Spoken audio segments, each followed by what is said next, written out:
Praise the Lord, जय मसीह की कलीसिया। आज का जो विषय है वो है परमेश्वर को अपना दुख दर्द बताएं। क्या आपको हमेशा रात को लगता है कि आज का दिन तकलीफों से भरा था? तो ऐसे में आपको अय्यूब के जिंदगी में देखना चाहिए। क्या आप जानते हैं कि अय्यूब के जिंदगी में एक दिन में कितनी सारी तकलीफें आई थी? उसके सब सेवक मर गए, उसकी सारी भेड़ बकरियां मर गई, उसके सारे ऊंट कसदी लोगों ने ले गए और कसदी लोगों ने अय्यूब के सेवक को तलवारों से मार डाला। इतना ही नहीं, जंगल से एक बड़ा तूफान आया और उसके सारे बाल बच्चे और जो भी उसके रिश्तेदार थे वो मर गए। सिर्फ और सिर्फ उसकी पत्नी जिंदा रही। अय्यूब के पहले अध्याय में उसके जीवन में सब कुछ बिखर गया। आइए हम अय्यूब की किताब देखते हैं। उसमें पहला अध्याय 20वें वचन में हम उसकी प्रतिक्रियाएं देखते हैं। तब अय्यूब उठा और बागा फाड़ सिर मुंडवाकर भूमि पर गिरा और दंडवत किया। अय्यूब ने अपने कपड़े फाड़े, सिर मुंडवाकर परमेश्वर को दंडवत किया। यह पर ध्यान दे कि अय्यूब ने क्या किया। अय्यूब ने खुले तौर पर अपने सारे दुख दर्द को परमेश्वर को बताया। जीवन में जब भी आपको दुख दर्द होता है तो क्या आप परमेश्वर को बताते हैं कि आपको कैसा महसूस हो रहा है?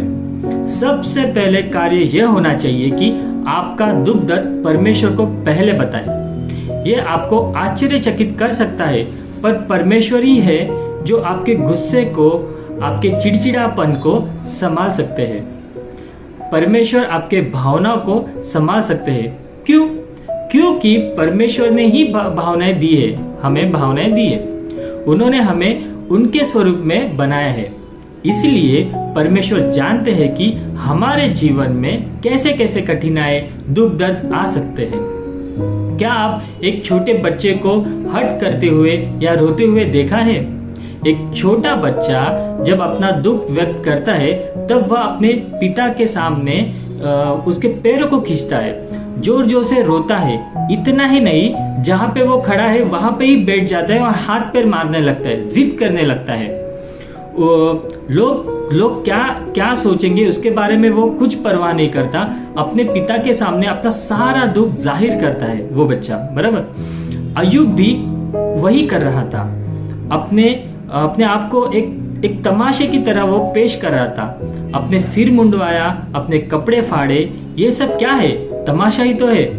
अय्यूब ये सब दुख परमेश्वर के सामने व्यक्त कर रहा था। उसी तरह परमेश्वर आपकी भावनाओं को समझ सकते हैं और उन्हें बताना ठीक है कि आपको कैसा महसूस हो रहा है। जब आप ऊंचे पद के लिए प्रार्थना करते पर वो आपको नहीं मिलता, जब आपके जीवन में कोई एक प्रिय व्यक्ति चली जाती है या हॉस्पिटल से कभी एक कॉल आ जाता है और आपको कहा जाता है कि आपको या फिर आपकी नजदीकी व्यक्ति को कोई बड़ी बीमारी हुई है, ऐसे परिस्थितियों में आप परमेश्वर को बता सकते हैं कि आप कैसा महसूस कर रहे हैं। परमेश्वर से खुले मन से आप कह सकते हैं कि मैं परेशान हूँ, मैं निराश हूँ, मैं चिड़चिड़ापन महसूस कर रहा हूँ।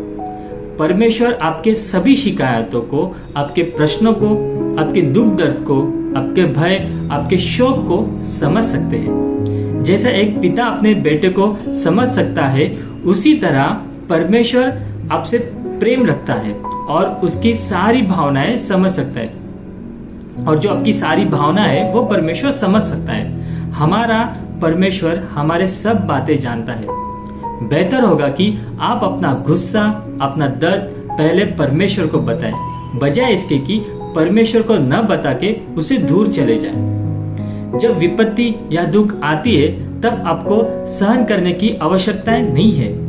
इसके बजाय आप अपना दुख परमेश्वर के सामने लेकर जाओ और उन्हें खुले मन से सारी बातें साफ तौर से बताओ, क्योंकि वही इसके योग्य है।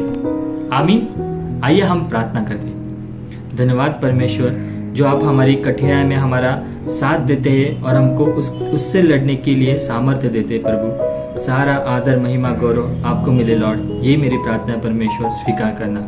यीशु मसीह के नाम से हम मांगते हैं पिता, आमीन। धन्यवाद कलीसिया।